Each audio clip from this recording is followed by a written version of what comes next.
Your job is not who you are. How to pivot and reclaim the life you deserve. Again, I'm going to repeat this.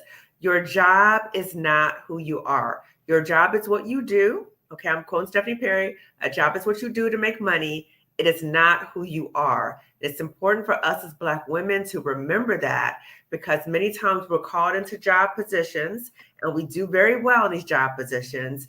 And then our job and our identities becomes fused. And so we need to be very mindful of that because when you're in that situation, people can manipulate you. You can give your life over to your job. You don't have work-life balance. It's overall very harmful for us. So how do we really reclaim our identity and reclaim the lives that we want and deserve? Okay. So if you don't know me already, I'm Dr. Kamani. I'm a licensed clinical psychologist of over 20 years. I'm also a toxic job survivor, but more importantly, I'm a toxic job liberator for Black women.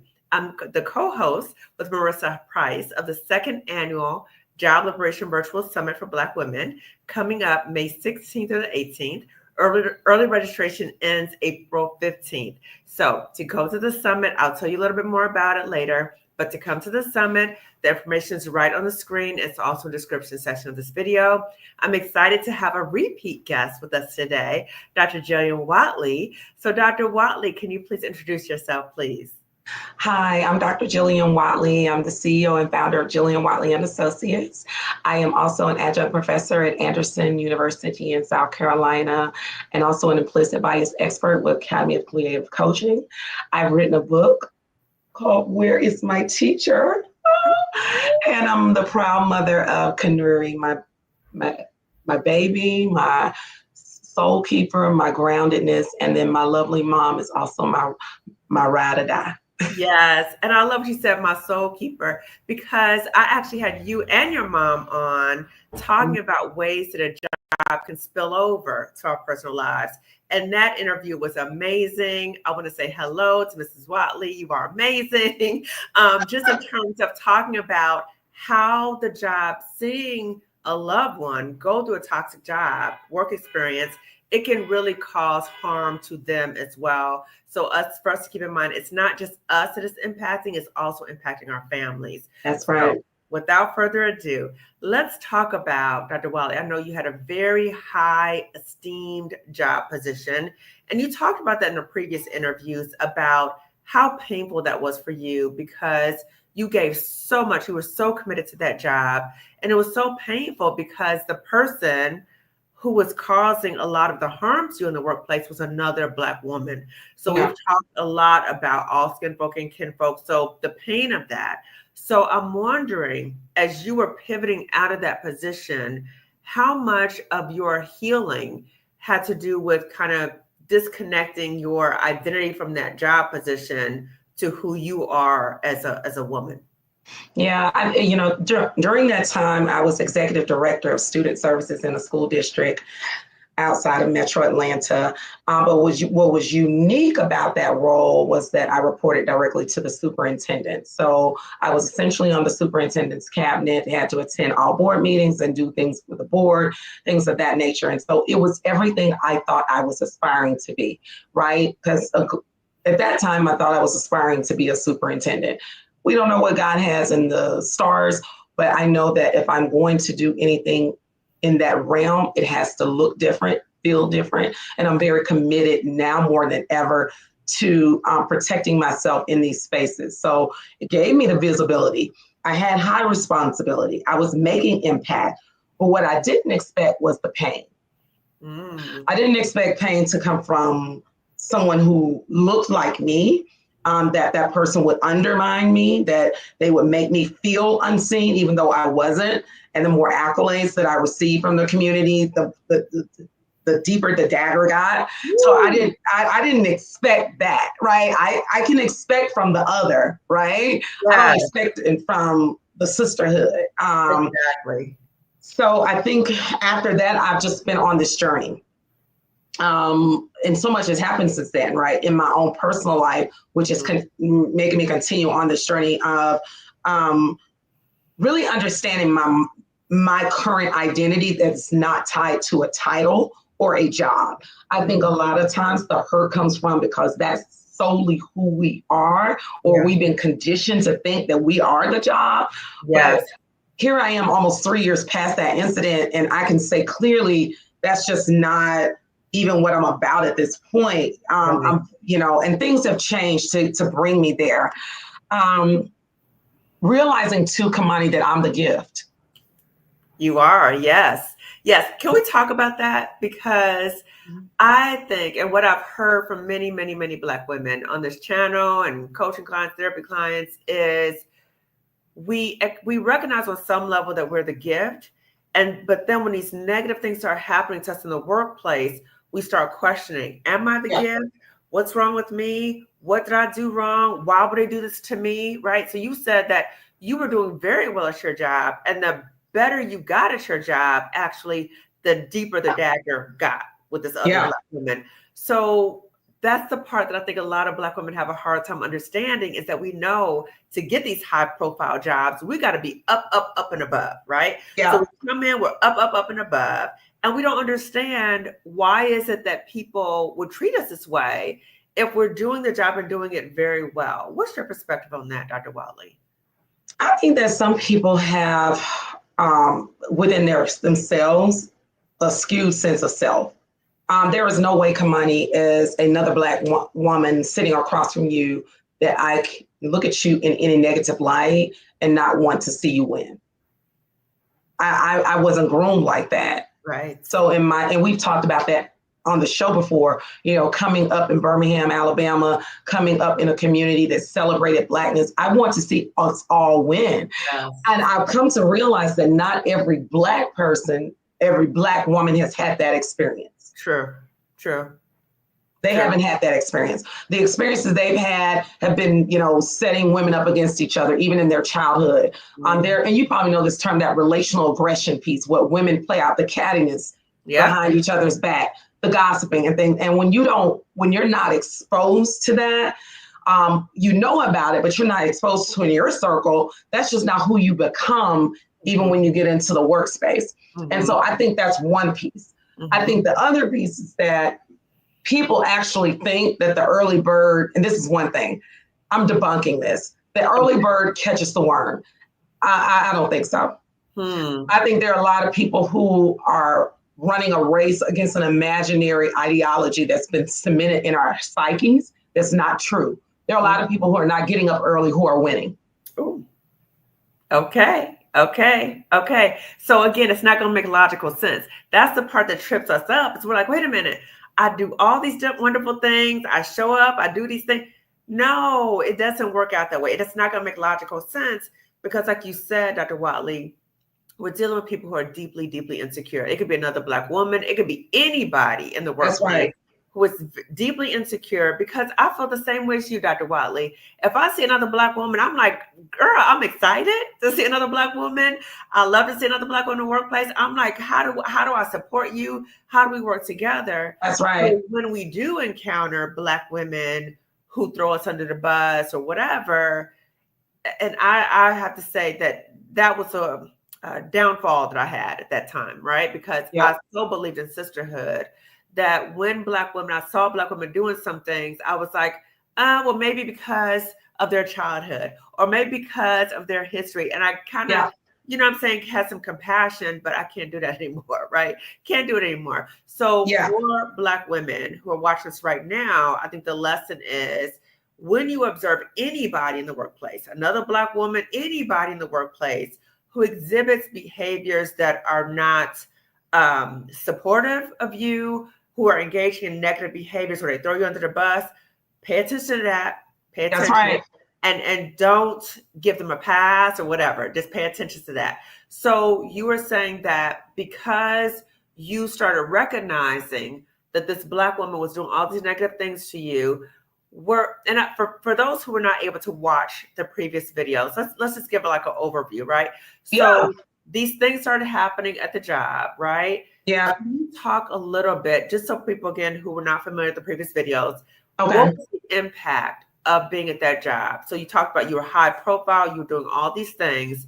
Yes. What was the impact of having this Black woman who was kind of putting that dagger in deeper? How did that impact you, and how did that impact your family? Yeah, and what I've realized, or even just past in the last 2 years, is that in just processing, almost 3 years now, really, I think there was a level of incompetence or a level of not knowing that I had that was intimidating to her. But see, the way I had been trained is I am very self-aware of what I do know, and I also know what I don't know. So I'm going to build my team based on my weaknesses, not on my strengths. I don't need a lot of yes people around me, because that's not how you build an organization. You don't find success in that. And so what people were doing was telling her what she wanted to hear. And when I would challenge those things, because I'm looking out for the grander good of our primary client in education is who? Children. Right. So that's our primary client. My primary client can't be you. Right. And what happens in education, and I know in my field of education, is that we make it about the adults and we forget the children. It's by design that our children are falling behind, because we're not focused on our client. We're focused on optics. Yes. We're focused on making things look good. And so you're losing people like myself who are into making things better. Whether they look good or not, we're making them better. And we got to be honest about where they are. But people don't want to be honest about where they are. And so what I was able to realize is that there was some sort of challenge with that. So this is how it looked in my day-to-day life, sarcastic comments. And I wasn't the only Black woman in this place who was on the receiving end of the things, aligning with the other folks, the white folks who were targeting me and other Black women, aligning with them, but in your face saying to you that you support me. And so what I've learned from that even is that, some of y'all ain't free. Ooh, okay. Free, and I get that. I get all that. I get all the things. But what you're not going to do, I'm free. I'm real clear about that, right? So whatever position I take, I lead with that. If you're looking for somebody who's a politician who's going to, be about the BS, I'm just not your girl. Right. I'm not doing that, because I know my purpose. And that's why I tell young people, it's really important and critical that you know your purpose. True. Because I think a lot of my graduate students, they come out thinking, or even my undergrad, I know the content, Kamani. That's just a little fraction of what you're going to have to deal with when you get on the job. Right. That's a fraction of what you're going to have to deal with, because now you're going to be dealing with people. Yes. Right. And so that's the part where we've got to start teaching our young women how to understand the dynamics of workplace. You being educated and all the things, that's off the table. We know you smart. Now can you deal with these vultures that are out here? Because that's what you got to be able to reckon with. It was never about the smart. Woo, Dr. Wiley, you are dropping woo, like wait a minute, you said some of y'all ain't free, right? Watch out for the vultures. And when these things started happening to you, right, Dr. Wiley, what was happening to you? So as you were, lying in your face, girl, we're on the same side, but then they doing other things to undermine you, right? Yeah. How did this impact you in the moment? Well, I think it made me work harder than really I should have been. Because when you're in your one-on-ones or when you're in your sessions with your supervisor, people will make you feel like you're not working hard, but then they also send you mixed messages of you're moving too fast or and it's like, we can't move fast enough to me. You know what I mean? Because Black children can't read, so we got to move fast. And so if that means that I'm going to impact other people in the community, I'm okay with that. Right. So sending of the mixed messages causes you to have this mixed message in your own head, and then fight to hold yourself together so that you can lead your division. Right. And so you almost feel like you're two people. And so the anxiety, the stress of all of that did have an ultimate effect on my health. And I'm still clearing all of that up now, but it was because of the stress I was under by this one person that really it wasn't even necessary. It boils down to jealousy and incompetence. That point blank, right? Yes. So this person was not able to recognize it's not about you, boo. It's about the Black kids. It's about the Black students. That's what we're here. But because of the deep-seated insecurity, she wasn't able to operate in that space.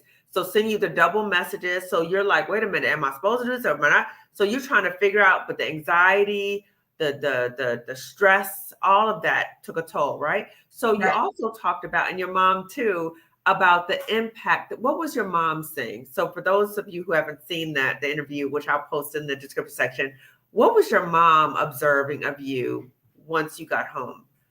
So she felt like I was overworking, like, you know, sometimes board meetings didn't end until midnight. Oh my gosh.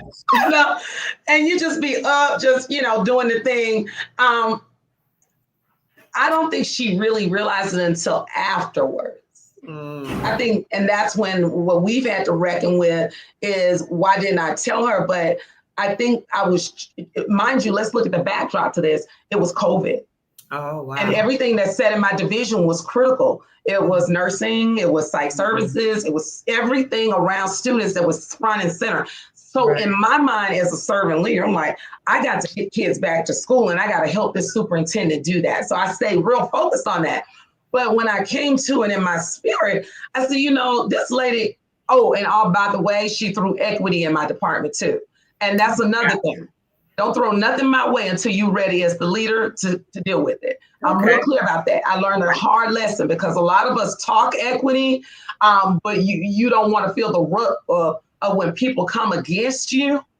So if you're not ready, don't ask your team to get on board with it. Right. Okay. Jack Nicholson, right? A Few Good Men. You can't handle the truth, right? You say you want the truth, but you handle it, right? Yeah. So if you can't handle it, then don't let's not play with it. Because I'm a real one, right? Because if you tell me some equity stuff, I'm going all the way with it. But I'm not going to be playing this. I'm a satisfy the oppressor to make everybody that I'm not doing that. So I'm not your girl, and I'm okay with that. Just choose another like frontline person because I'm not your optics person. And then the other thing that showed up was, you know, just I think my mother saw during that time was just like me being pulled in so many different directions. And then after it was over, she was like, I didn't know you were going through all of that. And so I just want to give them a little tidbit about what happened as a result. I was set up on the job by some white women. I mean, let's put it out there. That's the bottom line.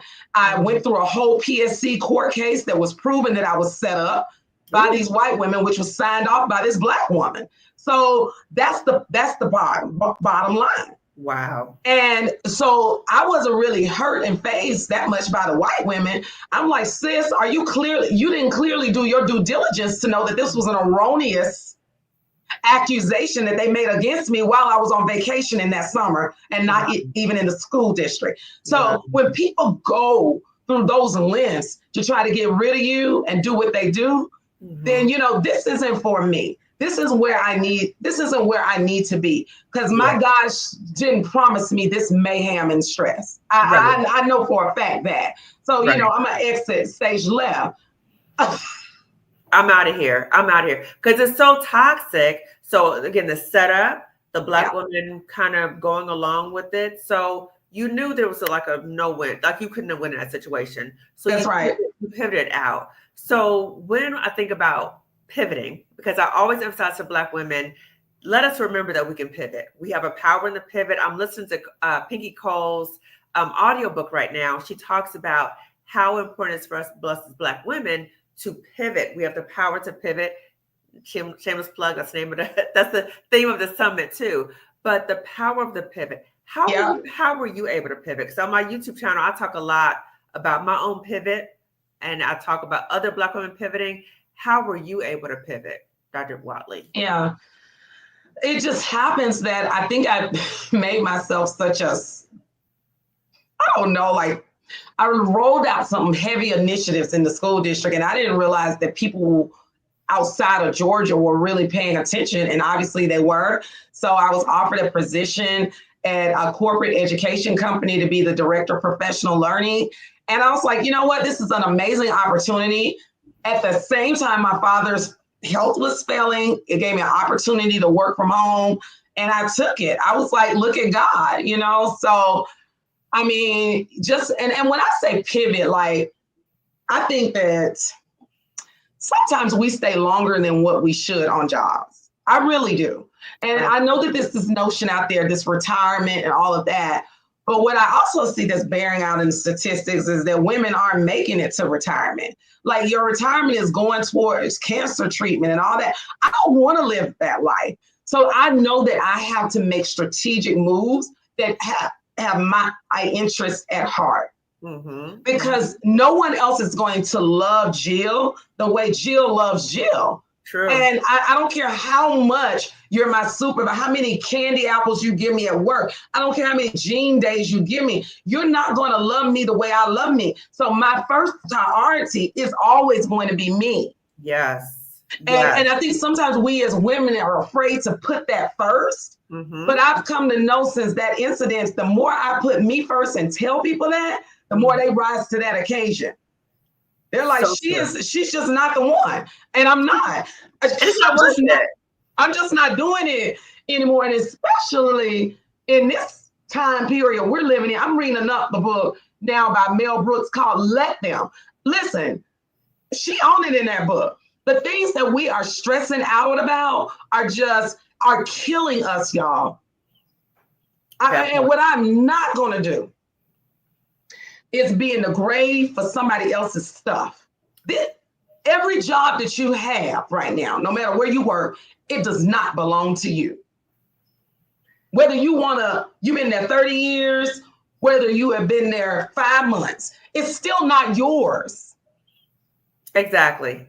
One of my good friends, who's my Spelman sister, said that we don't own the plantation. So we need to be mindful as Black women, why are we dedicating our life and dying and getting really, really sick, trying to wait to that retirement when there's another way for us to live, that's another way for us to make money, right?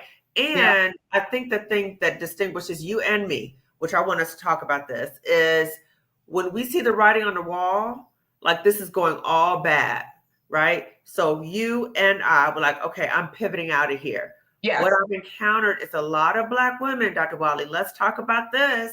A lot of Black women, they'll see the writing on the wall and they will say some version of, they're not going to run me out of here. I worked too hard to get this position. Yeah. The team will fall apart if I'm not there, or I'm going to try to stick it out. I'm trying to stick it out until retirement. Yeah. Can you speak to that mentality for many, many, many Black women? It's slavery mentality. When you feel like you don't have any other choices or options, and this is the only one you have, you're putting yourself in a box. And this may hurt to hear that, but that's really true. First of all, abuse just doesn't happen in relationships. True.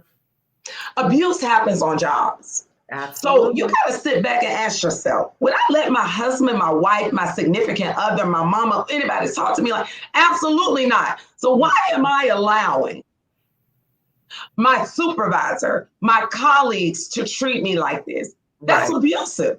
Absolutely. And now you got to put the finger back to yourself. What does that say about how I love myself? Because before I let you disrespect me, I'll let you have this desk. Before you give my life, right? Before I give my life, I will give this away. It's not that serious. It's really not that serious. Right. And we think as Black people that we're going to buy our way into equality with white folks. And we got to get beyond that. True. Getting another bag, going on another trip, doing all the things that we think makes us equal to them.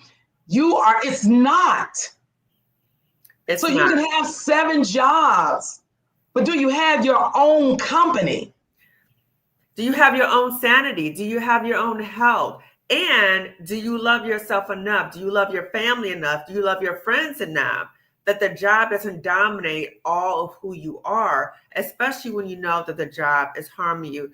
Dr. Wiley, I talked to a woman. I actually had a call with a woman, a Black woman, and she said, I don't know if I told you this before, but she was like, oh, this job is stressing me out. It's stressing me out, you know, and I've been here for like 20 something years. And, you know, all the symptoms I'm having. She said, and she starts laughing. She said, yeah, I had a heart attack. And I said, what?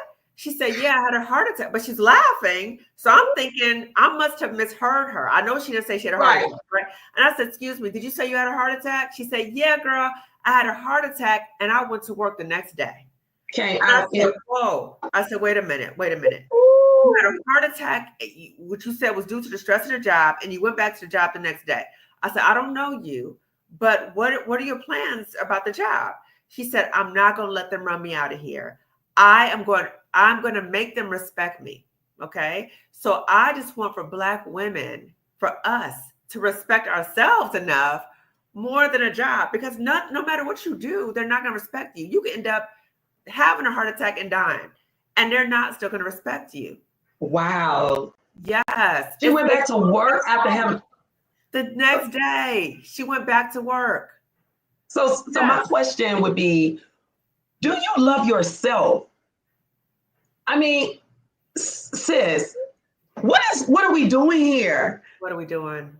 What are we doing? Are you kidding me? And you know what? I don't want to be a part of nothing where I'm not welcomed. True. So if you don't want me here, I don't have to be here. Yeah. I can take my talents somewhere else, because without me, you don't have the talent. Exactly. And so therein lies understanding your value. Yes. Oh my God. Yes. It gets that bad. And just the thing too, that so many Black women are caught up in this because they believe in the mission at the job. I believe in the mission. You believe in the mission. So we believe that we got to fight this job because of the mission. But what we have come to realize is that it doesn't matter how committed you are to the mission. It doesn't matter how much you are dedicated to the work. You're not going to be able to fully do the job because people are trying to undermine you. You know, like come to that realization and recognizing that you are able to pivot and leave. You really are able to do that. You are able to find other ways to make money. Dr. Wadley is telling you there's other ways. She, you know, opportunity came her way, perfect opportunity. As I left that toxic job, opportunities are coming out the sky. I never knew, could have even envisioned.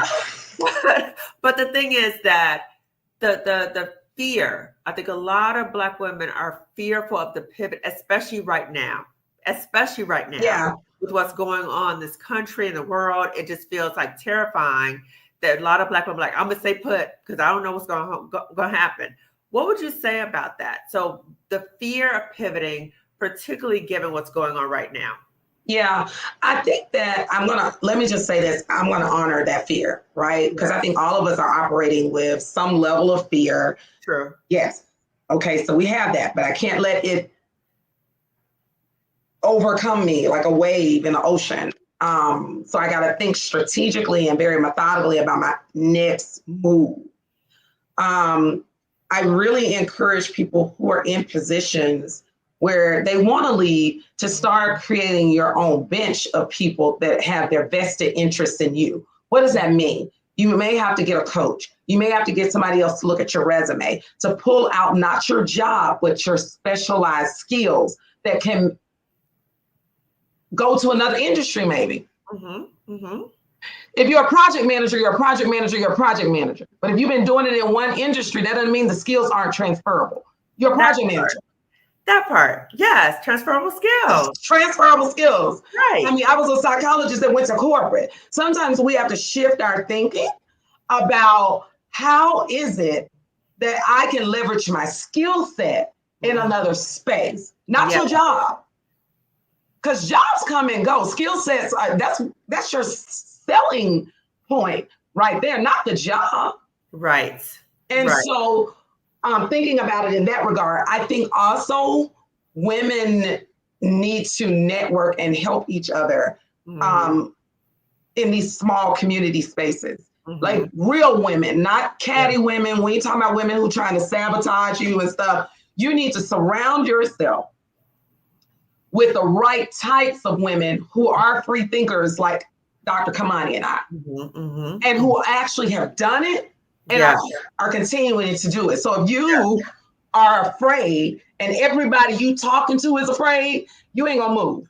No. And I'm gonna tell you that right now. You're gonna be stuck like Chuck with the rest of them. Right. But if you start peeling yourself away from people who have that mindset, and it's okay if they have that mindset, but if something in you is telling you there's something else for you, then you've got to bloom where you need to be planted. Where you are is not going to help you bloom. So you've got to move. And that may mean going to another event, introducing yourself to another group of women, whatever it takes. You got to do something different. Yes. I absolutely co-sign with everything you said. And just to highlight, the fear is normal. That's a normal reaction to any life change. So if we think, oh my God, I got to look for a job. What does this mean? Oh my God, this current administration, it's all this stuff going on. The fear is normal. Okay. Yeah.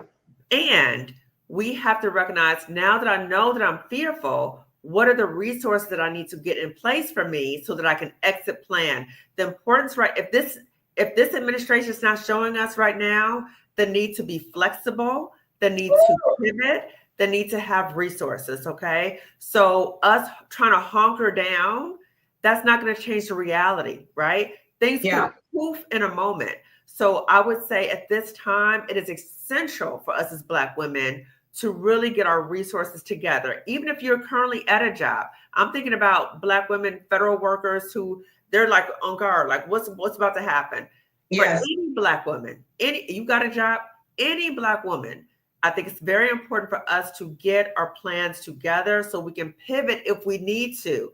And on our own terms, okay? And I see a comment in the chat. Should we pause on a permanent job pivot with the uncertainty of the current Trump administration, where the world can collapse upon us and any plans we may have carefully made? That's what I'm saying. Right now, because there's so much uncertainty, I think it's important to always have exit plans together, always, right? So any carefully crafted plans we have right now, we need to have plan B, C, and D lined up on deck, okay? So this administration is really showing us the need for that, the need to pivot when it's time to pivot and get your stuff ready. Get yourself ready, right? That's right. Again, the Job Liberation Virtual Summit, I'm going to post that on the screen. Perfect for you, sis. Perfect for you and anyone else, any Black woman who is either in a job that you can't stand, or you've been laid off, the federal employee, or you're waiting like, oh my God, what's about to happen? You need to come to the summit, because the summit will talk about ways to replace your income, what to do about your health insurance, your retirement, multiple streams of income, remote work. We're covering all those different things. So I'd like to be prepared, right? So the summit gives you all the resources so you can be prepared. So Dr. Wiley, I know that, and girl, you were preaching, girl, in the chat, they were like, woo, preach, right? And I had to work hard not to interrupt you. I had to work really hard, okay? Because you were speaking. So Dr. Wiley, I know since you were last here, a number of life events have happened. I know your dad passed away. And I can imagine how sad and very painful that has been for your family. You also mentioned that following your dad's passing, that kind of sparked a pivot in you too. It led to some type of growth in you. Can you talk about that? Yeah, I'm still becoming, right? Because I don't know, I'm so much like my dad. My mom says that I'm Charles Watley in a skirt and heels. So she she says that all the time. So I'm so much like my dad. I'm all in the community. We do all these different things, ADHD to the second power. And yes, I am like him. But losing my dad was almost a fracture to my soul in a sense. And I think on multiple levels, because when we talk about identity, I think my identity was super aligned with him, as it is with my mom, but with him as well. Because he was not only my dad. We developed an adult friendship. Oh. And then he also was like a mentor, somebody I could call in and like bounce ideas off of about this world we live in, right? So watching him transition, it was almost like watching myself transition as well. So what does that mean? My dad was very committed to education. It meant everything. He was one of the first Blacks that integrated schools in Birmingham. So to him, education was everything. Wow. And I think that he sold that so much in my psyche that moving through these jobs or career moves was so much aligned to what had been poured into me as a child. But one thing that my mother said to me was, you're a woman and you've had a kid, which she's now 13, but still, that's still real. And how you move through life has to honor that. Okay. So I think that's, and I was like, I had to think about that because sometimes I think, here's the thing, think about it. The average woman, when you have a child, how much time do you get off work? 6 weeks. I think 6 weeks. 6 weeks, right? We are still operating as women in a very patriarchal society, even at work, in these archaic rules that we have to operate on. It doesn't honor women. Yes. So what we do as women is we constantly push ourselves to a male standard because those rules were made by men. I'm guaranteed. I mean, who comes up with 6 weeks? Would a woman write 6 weeks for? Like how do you do that? Right. And then let somebody die. How many days you get off if somebody died to breathe? A couple, and they got to be in your immediate family too. Right. So if it's like an aunt or cousin. Oh, you ain't getting nothing. Right. So you already know who came up with that, right? That makes no sense. And we wonder, and that's just a piece of why we have mental health issues going on in this society. Because we have workplaces all across these 50 states that does not honor childbirth and does not honor death. I mean, period, point blank. So now I said, well, God, okay. Am I going to continue on this like rat race of American work? Like, and let me break this down, Kamani, when I say rat race. They tell us to go to school and get these degrees. They tell us to go to school and get a PhD and everything's going to be, then next thing you know, you need a coaching certification. Then you need this certification. When is enough? Enough. Let me tell you something. A PhD back in the day was enough. That meant that you were at the top of your field. No, not now. You can get a PhD. Now you got to go get a certification. You got to go do all this. Okay, so since y'all keep making the glass ceiling move, I'm going to stop. I'm done. Okay? Because if the doctorate isn't enough, I don't know what will be. And I say that to a lot of women out there because we keep going back to school. We keep wanting to do something. When is enough? We need to come together and say, this is enough. I'm done. Right. Like you and I got doctors and we already know what's up. You got people out there who have PhDs still going through another course to do something else. When is enough? It's not. And let me say this. I'm so glad you said that, right? Because as Black women, we've been told, the value of education. We've been told we got to work twice as hard to get half as much. There you go. Get all the degrees, get all the certification. Now, I'm not going to not get a degree, right?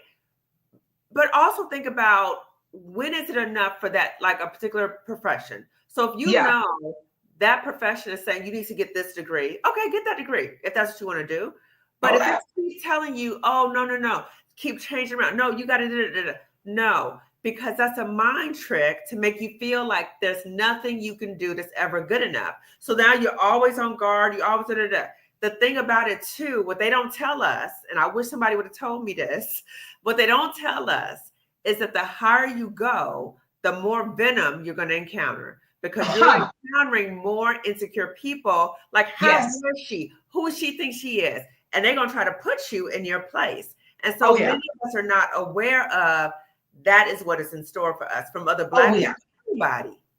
That's right. And so what you have in education and I'm gonna go ahead and dispel this myth.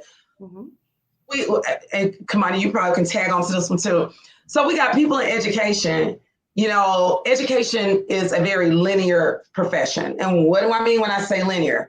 People go from teaching to instructional coach, assistant principal, all the while they're moving up in their jobs in hope to get to a higher salary. Right. So through that, they go back and get a master's, a specialist, a doctorate. Now let's come to the other side. There are some people who are going back and getting these doctorates who ain't writing these dissertations. Ooh. Yeah, I'm calling people out. And if a hit dog will holler, let's holler. Because I thought that you go and get a PhD, that meant that you are at another intellectual level. But right now, what I'm finding is we're passing them out as hotcakes so that we can get another bump in our salary. Now we're devaluing those of us who really wrote a dissertation. Right. And I'm going to speak on that. Right. Wow. That's not a good thing. Yeah, I know. I see people going in chats like I done stepped on some toes, baby. Because I know I have asked some people in some professional settings, what is your dissertation about? How have you replicated that study? And they get stuck. You shouldn't be getting stuck on your dissertation. And that's something that we need to really shut down. Yeah. I understand people wanting to make money, but there's got to be another way. It can't be by diluting the educational system. True. Everybody shouldn't be a doctor. Okay. Okay. I'm going to say whatever. Okay. Because back in the day, we was giving out honorary doctorates to people who were in fields who had achieved certain levels of success within their fields, so they got an honorary doctorate. Now we give honorary doctorates to everybody. What are we doing? More degrees, more problems. So my thing is, I had to say it. I just got to say it. Listen, we're gonna have some fun tonight. Yes. Well, we speak in truth. But we're talking about the truth. So it makes people, let's come back. It makes people feel like they got to do all these things, putting more stress on themselves. Right. People who never would go to get a PhD are trying to go get a PhD because they want to make more money. So now you got another stress. And because you're not a good writer, you hire somebody else to write your dissertation so you can get through. Are we preaching tonight? Yes, we are, girl. You're exposing a whole bunch of people. I am. And it's okay because a hit dog will holler. And those are the facts. So there again, when the glass ceiling keeps moving, people gonna figure out ways to move with it, to trick it, to go around it, because they want to make more money. They want to be more successful. They want to have prestige, all the things. They want it. Yeah. The ego is telling you that you got to do it. Right. The ego, this Kamani, is telling you got to do it. So I'm going to do it. Now I got to hook and crook so I can get it. And you're right. You have to look at what's the motivation for what you're doing in the first place. But again, your identity is tied into that job position, getting that higher salary, that higher promotion. That's all you're thinking about. You're not really thinking about the mission of whatever you're doing, right? So, Dr. Watley, when you talked about your dad, right? I want to go back to your dad. So you talked about how he really was so committed to education. And it was a huge loss for your dad, because it sounds like you all had a beautiful relationship. Yeah. So from that loss and that grieving, it kind of reminds me of Iyanla Vanzant, where she said, sometimes we need to be knocked down, or when we knock down, right? Yeah. And we kind of break open. And Marissa talked about this too, being put back together, right? So it's like we're broken open, but it's really us coming together, like we're rebuilding ourselves and experiencing post-traumatic growth. So what does that look like for you in the loss of your dad? Yeah, it's, so after, you watch a parent go into that process, I think you go into a reflective state. I know I did. Yeah. And I was like, what path am I on? Because what really was clear to me after sitting 6 weeks with my dad in the hospital was the stuff that we fight for out here, it doesn't really matter in that stage. Yes. And, That's my good perspective. yeah, your perspective changed. The things that my dad wanted to talk about had nothing to do with degrees. It was about relationships and, decisions. And, when people are at the end of life, they start talking about things or whatever. And so I was like, you know what? Yeah, this is all this stuff that we are set up to do, this trajectory we call ourselves on. Okay, but am I spending more time doing that, or am I spending more time like having fun, dancing and singing out loud, going where I want to go, enjoying life? Because I'm gonna tell you this, I was not enjoying life sitting in a board meeting till 12 in the midnight. That's not enjoying life. No. And fighting with some fools at the same time. And fighting with people who are gonna still be fighting when I'm dead and gone. So why am I even doing that? So I made some intentional decisions about like honoring my grief and making instrumental decisions about how to do that, not just inside of a therapy session, but in my life. Yeah. I'm in my soft life era. I talk about that and I'm unfolding that. So yes, going to therapy is really critical. When I go to therapy. I love that. But also my dress has slightly changed. I've gotten more flat shoes than I've had in my whole life. I'm Why is that, Dr. Wiley? Why is that? Girl, I was a heel girl. I am a heel person. But y'all, I am all in flat and I love it. And I'm like, oh my God, there's some cute flat shoes out here. I'm going to start embracing them. And I'm like getting clothes that are comfortable and that I enjoy. And these are things that you can do day to day.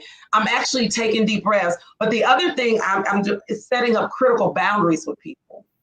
So there was a time where I would put a boundary down after somebody overstep the boundary. But now I'm leading with, this is what I will be able to do. And that's it. Wait, can you talk about that, leading with boundaries? Because boundaries is one of my favorite words. Okay. Can you talk about leading with boundaries? What is that? What does that look like? Okay. So let me tell the story here.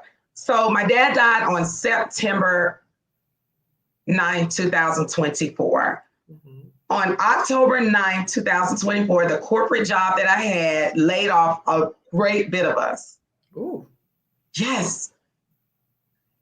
And it was almost like my father saying, you're released. Your duty is done. I mean, everybody, it was a month to the hour. Wow. Wait. Can I say something, Dr. Wiley? Okay, wait a minute. I'm just like some things are clicking for me, right? We talk about timing, divine timing. Yes. You pivoted from that toxic job so you can have more time with your dad. Yes. A month after, that job went away.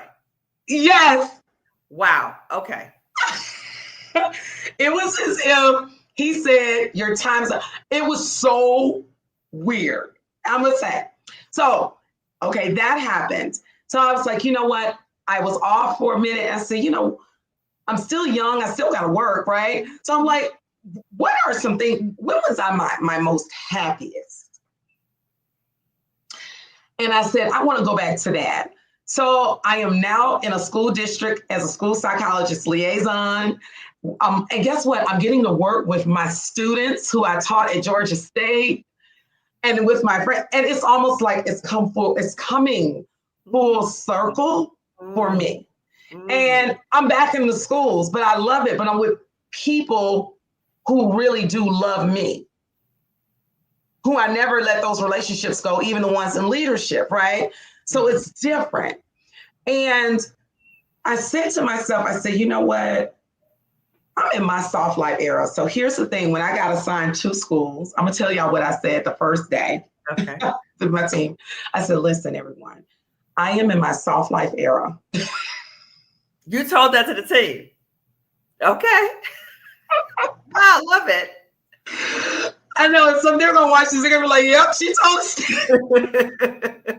And so what that means is that I just lost my father. I love working with children. I love working in the schools, but I'm not about like stress and gossip. I mean, I put it out there. I was like, I am all about the children. And so if you're going to come to me with like a lot of stress, I'm going to tell you that you got to take that somewhere else. Ooh.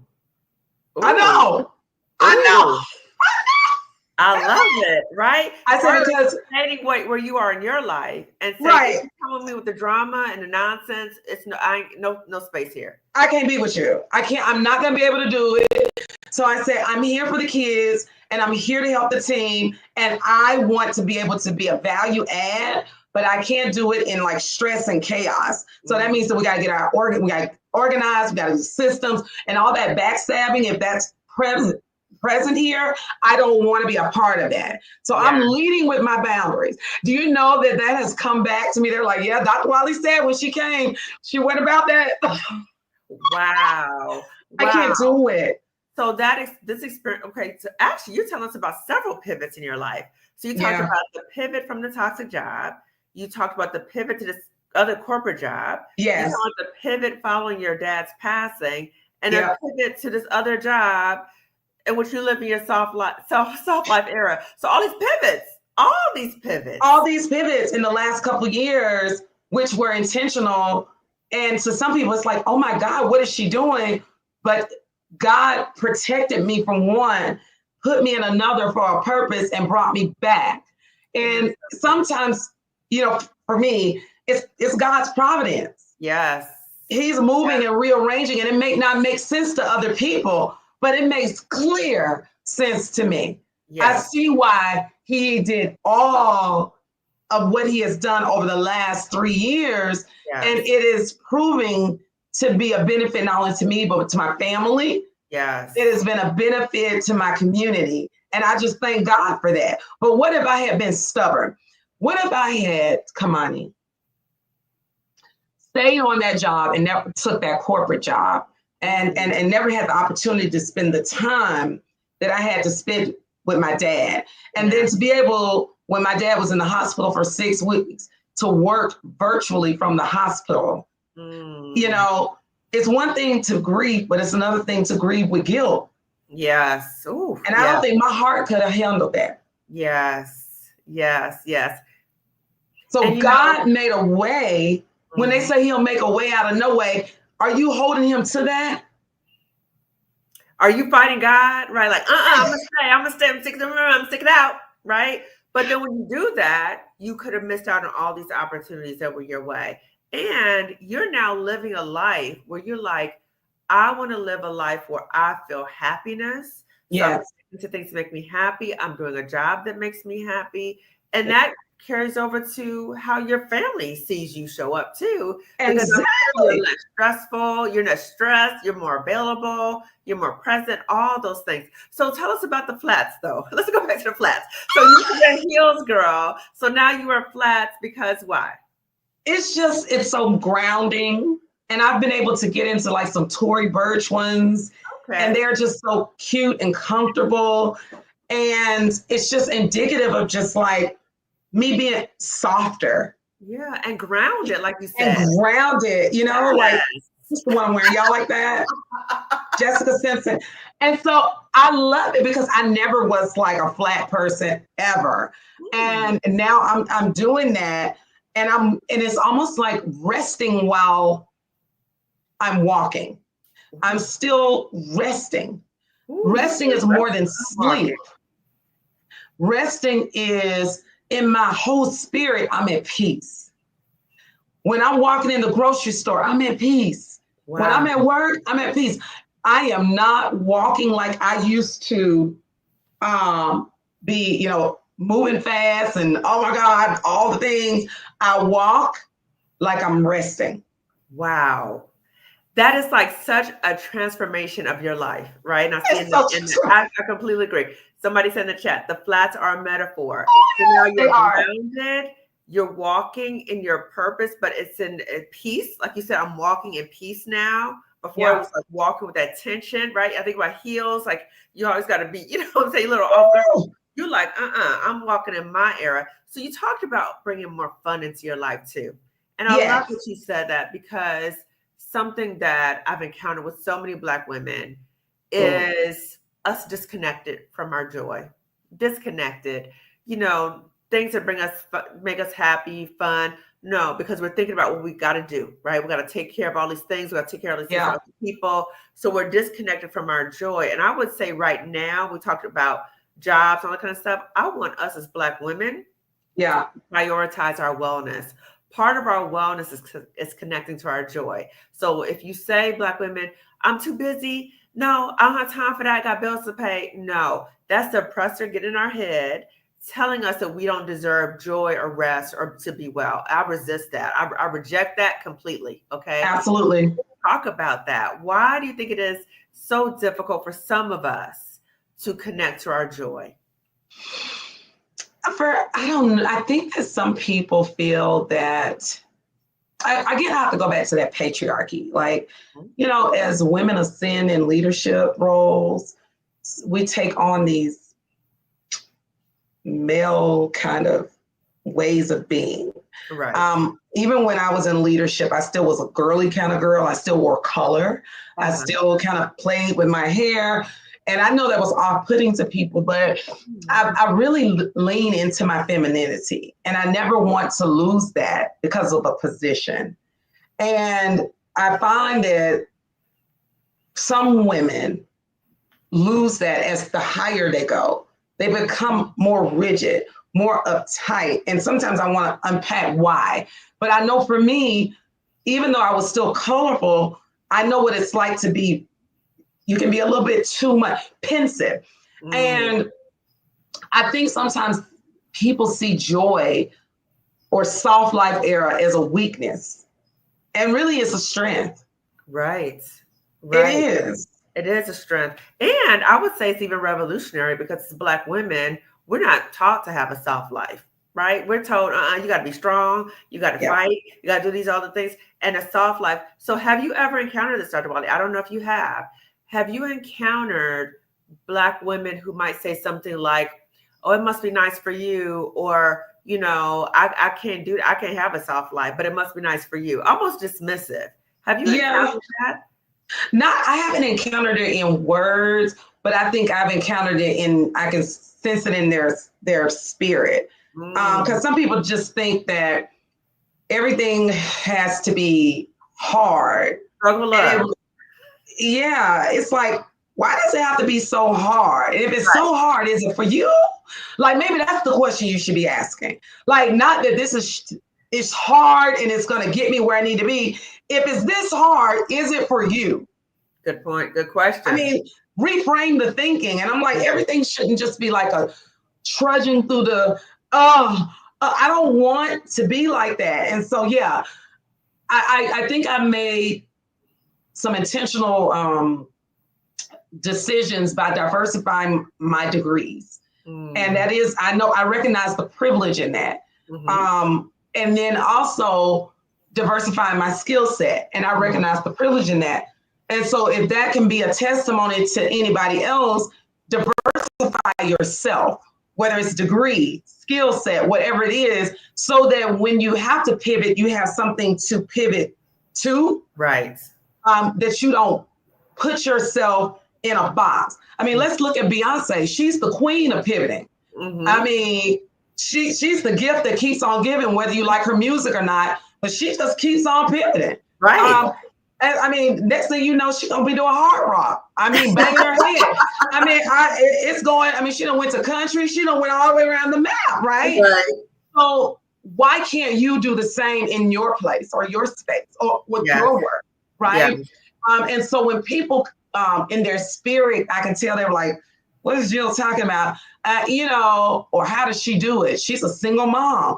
I know people look at me, they're like, she's a single mom and she's done all these things. How's she do it? I make sure that I'm very flexible in my thinking, and I really do trust God. Yes. I really trust God, and I take very calculated risks with God, not by myself. And that's kind of what I was saying. I think a lot of it has to do with mindset. Sometimes your mindset can be very, very fixed. Mm-hmm. Mm-hmm. And if your mindset is fixed, it will prevent you from seeing possibilities True. and other opportunities because True. you're so fixed. True. True. And let me say, as you were talking, it made me think about just spiritually. If you say you love God, Yeah. would God want you to suffer? Oh, To suffer in any area of your life? Would God want that for you? And I don't think God would want that for you. And so when we ask ourselves, okay, I believe in God, I'm suffering right now, then that means, okay, what do I need to do to pivot? Because I'm suffering. So for us as Black women to be honest with ourselves, this is messing me up. This yeah. is harming me. And being okay with that without feeling like I'm weak or I'm letting somebody win or I'm giving up or whatever. Because I'm like, what's the priority? That's Them or right. you? Them or you? Okay. That's So right. I think it's hard for us to kind of make that distinction, but I think it's very important for us to do that. So you said that you were bright colors and other people were thrown off by that. Why do you think that was, Dr. Wiley? I think because we're getting, it's so it's so funny.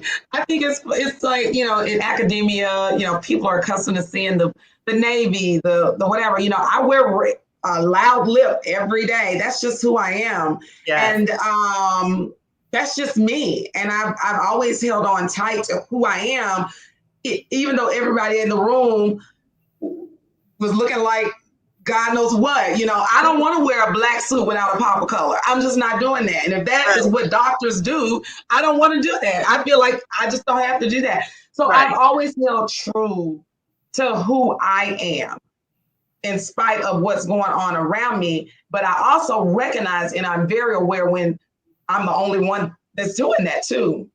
Mm-hmm. Yeah, but still not allowing that to take away your identity. I think that's No. very important. So, Dr. Watley, if there's a Black woman watching right now, and she can Yes. relate to anything we've talked about today, and she's like, "Yeah, I want to leave this job, but this climate is so crazy right now with everything going on right now. I think I should just stay put, and I should just try to stick it out because I'm scared right now." Or I'm going to make, like I said before, I'm going to make them respect me and I'm going to fight. I'm going to do these things. I'm going to do. What words of wisdom can you offer to her if she's watching right now? This Sunday, she probably got to go to work Monday. She probably having the Sunday scaries right now. What would you say to her? What words of wisdom can you offer to her? I would say God just dropped this in my spirit to say nothing happens without a plan. Mm. You got to have a plan. Yes. Yes. Second, and I would say before having a plan, you got to do a SWOT analysis on your own life. Mm. Can you break down SWOT analysis for people who are not familiar with that? Look at the strengths, the weaknesses, the opportunities, and the threats, and then create your plan. Mm.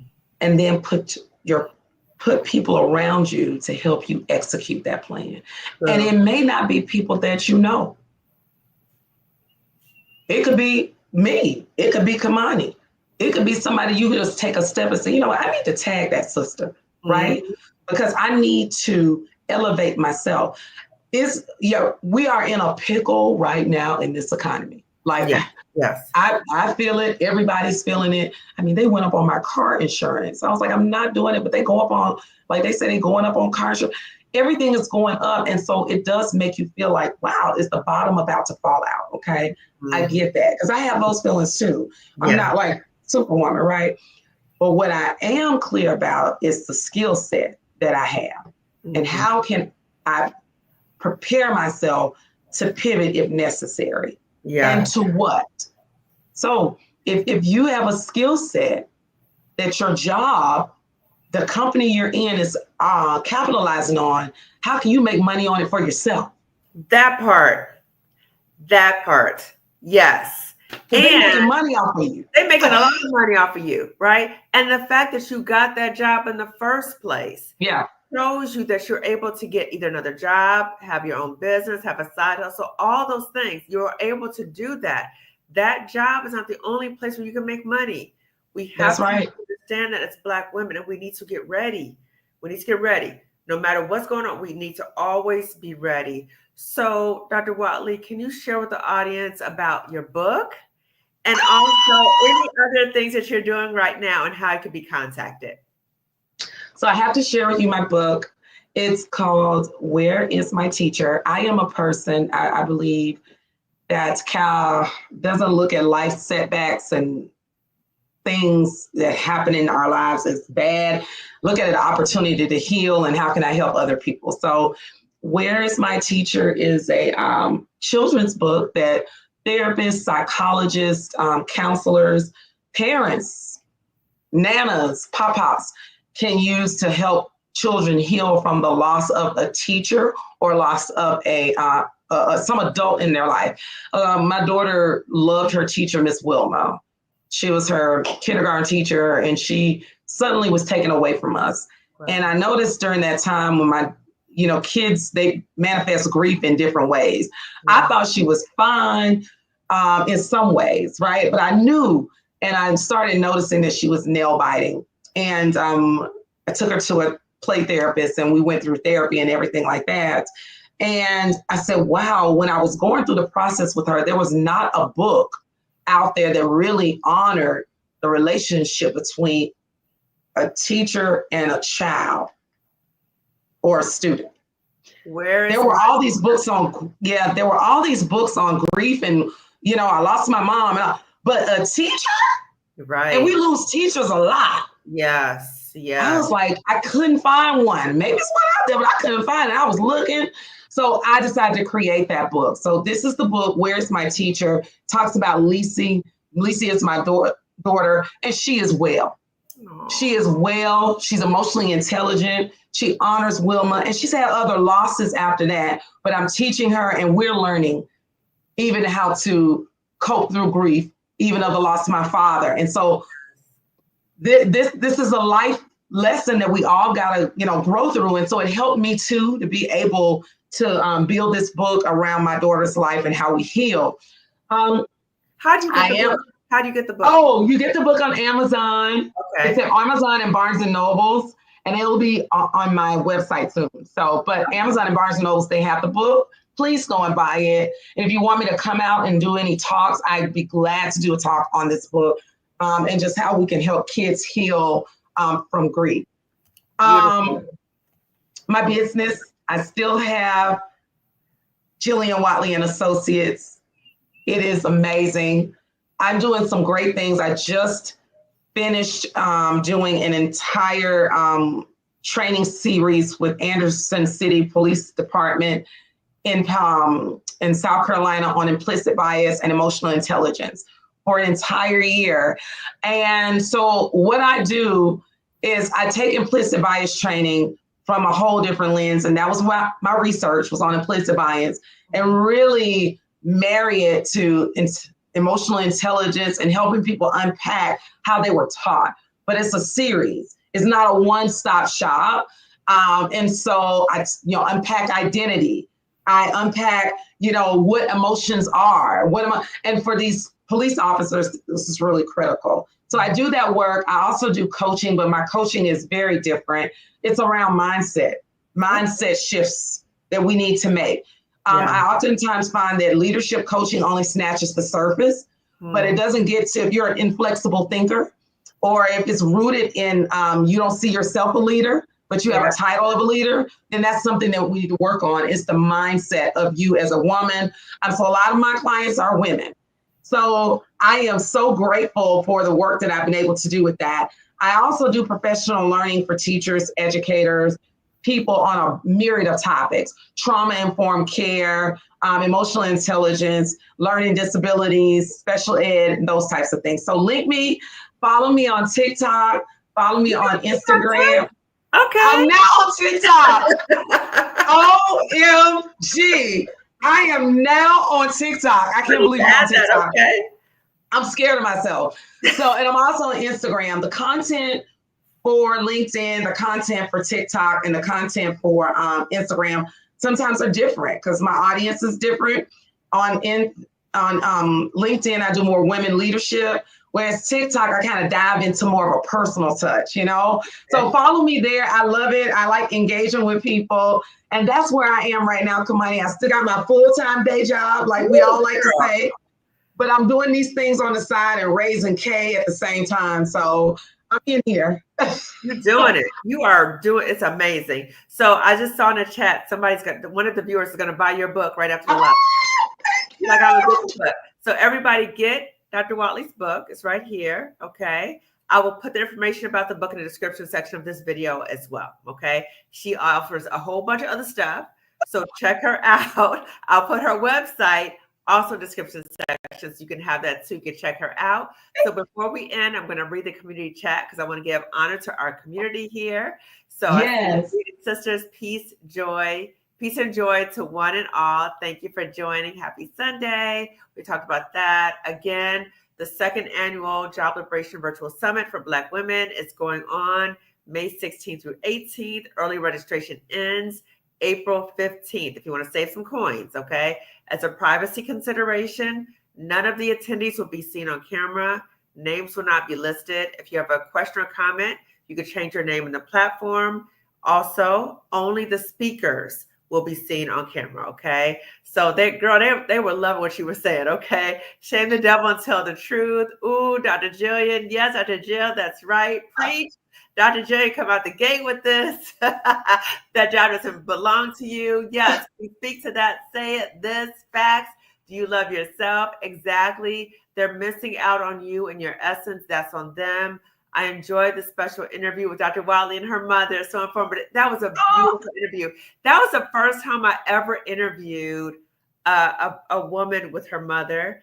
And that was beautiful. Girl, your mom was just dropping some shit. Honey, she loved you. Woo, girl. Oh you my know God. She's watching right now. I love it. I love it. And at a certain point, she was saying so many things. I think I said, oh, girl. And I was like, oh, my God, that's my elder. I'm so sorry. It's okay. Woo. Okay. We had a good time, though, Kamani. Yes. Preach, teach, pass the plate. Yes. When I got my degree, that's when they came down on me. Yes. I'm not saying don't get a degree. Okay. If you want to get a degree, get a degree. Right. But I hope you hear what we're saying is, if what you're looking for doesn't require another degree, more certification, check yourself, okay? Check yourself. Is this just a job or situation telling you you're not good enough, okay? Dr. Whatley, teach. You get what they tell you to get regarding education, and then here comes the barriers and obstacles. They keep moving the goalposts. Yes, and we need to be mindful of that. We need to be mindful of that. Yes, more degrees, more problems. The degree can set you back. Real talk. Yes, ma'am. Amen. I know some folks struggling at the bachelor's level and are ineffective. I would say it doesn't matter what degree level you have. It doesn't even matter what profession you have. What I've been learning in this YouTube journey is that as I've been talking about my own healing journey, I'm hearing Black women around the world. It doesn't matter what, right? It's so many different parallels that we all experience. And so I'm glad you're part of this community so we could talk about it. It's been said not to put all the degrees on the resume. My husband decided to stop at a BS, and went further than people with a master's degree, especially as a Black man. We got to be strategic. Yes. Strategy. I got 99 degrees and my peace becomes a problem. Oh, gosh. Girl, but you know what? We were reclaiming our peace. So just like you said, listen, she like, I'm going to do this. I'm going to reclaim my peace. That's what we got to do. That's what we got to do. All a PhD says is that you can do basic research. This does not necessarily mean you're going to make a ton of money, be rich. That is true. Right? Are we living or overworking, and for who? That's a blessing. When critical mental situations disturb our peace and we fight our way out of the wilderness, we want comfort in every aspect, mind, body, and soul. Yes, that's soft life. We are embracing a soft life, no matter what. Okay, that's our resistance. Okay. Talk about the flats. Okay, so there's a question. I'm on a third degree to get a career reset. Is it always necessary to do that? With the job market, it feels like it's never enough. Can you speak to that, Dr. Whatley? Yeah, I think I'll go back again and let's look at the analysis of it. I think it's some factors that you have to consider. Look at what degrees you already have, if those skill sets or degrees are transferable. and then look at the money that you'll be expending, and then look at what age you are at. It's so many factors, but we can sit down and look at all of that to see if that's the best decision right now, or if it's even necessary. I will say that I know some of my friends, we talk about it wasn't necessary for us to do X, Y, and Z. You sometimes, because I'm seeing people out here doing stuff and I'm like, okay. So I don't know, but we have to take a look at that. I think that it's not a easy answer. I think that it's one that you have to do an analysis, develop a plan, and that's where your answer will be found. I don't believe that the quick answer is always go back to school. I don't. I agree. It's really, yeah, everything she said, I co-sign. Okay. This conversation is so healing. Thank you. I'm so glad you are watching. I've had Sunday Scary since Friday when I clocked out. So let me get my plan together, sis. Yes. And that's the part when you know that the job is really all consuming, is that once you leave on Friday, you're still thinking about, oh my God, I got to go back on Monday. So you have to think about in what ways did the job consume your life. So if you have no relief from the job because you're constantly thinking about it, even on the weekend, then yes, I would really say it's important to get your plan together. Very important. Can you Amen. Amen. I read that too in the comment. Amen. Yes, get a plan. And if you, like I said, want to reach out, please do. Amen to that. Yes, absolutely. Absolutely. Okay. So talking about your book, talking about having your plan together. That was so special. I missed the episode with Dr. Wally's mom. I'm going to put that in the chat. Okay. And not chat, in the description section. So check out that video. It's really good. Okay. That was great. We put a target on your back. I'm so glad we're sharing that transparently. Yes. And Marissa Price, Mr. Price Heals, talks about getting another degree too on her channel as well. So amazing. I'm so grateful to have been able to attend. Thank you both. I'm so glad you were able to attend. Yes. I'm glad that everyone was able to attend. And you were able to get so many nuggets because Dr. Watley was dropping the gems. Okay. I hope that you were able to get everything that was shared out of this conversation. What we really want you to know that as Black women, we have the power to pivot. We know how to pivot. Sometimes we might need that extra support about how to do that, but there is a way. There are resources available for you, okay? So I'll have Dr. Watley's information in the description section of this video. Dr. Watley, you have the last word as we are winding down. Oh, wow. So much to say. They are off the chain in the chat. I love it. I love it. And I love being here with you too, Kamani. Listen, I just want to say to you all, the time is now. Fearlessly chase your peace and your wellness. Knock it down. Good point. No one has to give you permission to love yourself. That's what you do first. You love God, and then you love yourself. Yes. Because that's going to set the tone for how and what you will accept. So I'm thankful for just being with you tonight, Kamani, and being with these wonderful women and watching me grow through this process over the last couple of years. Yes, you have bloomed and you are on fire. I mean, you are fiercely on fire, okay? So I just want to say, again, thank you so much, Dr. Watley, for being my guest. I want to say, everyone, thank you so much for watching. Please give this video a thumbs up. It lets YouTube know to suggest this video, the algorithm to suggest to other Black women. If you haven't already subscribed to my channel, please do so. It's free. It is completely free, okay? Kamani. Yes. Someone asked, do I work with Black men? Yes. I'm very small, but I'm open. I'm definitely open to working with Black men. Good. I'm glad you said that. Yes. We're a community here, right? Now, my channel is specifically for Black women. However, I know the content that I have relates to Black men too. So thank you for saying that, Dr. Watley. And everyone, remember to register for the summit. And and I'll be on tomorrow too. I'm doing a live tomorrow with Winsome. So keep an eye out for the video coming out tomorrow. And again, all the videos that I'm doing are talking about how to liberate us as Black women, how to liberate our minds. Because when we're not aware or when we're in fear mode right now, this causes us to stay stuck. And what I want for us is to recognize, yes, this chaos and confusion is happening. It is a tactic to keep us off guard. Okay, it's a tactic. But we, as Black women, we have to know that our wellness, our rest, our peace is resistance. Our ability to pivot is our resistance. So remember that. Remember that. If coming to my YouTube helps you remember that, then come on, sis. Come on. Okay, everybody. I'll see you later. Dr. Watley, if you could just stay on, everyone. Okay, bye. Okay.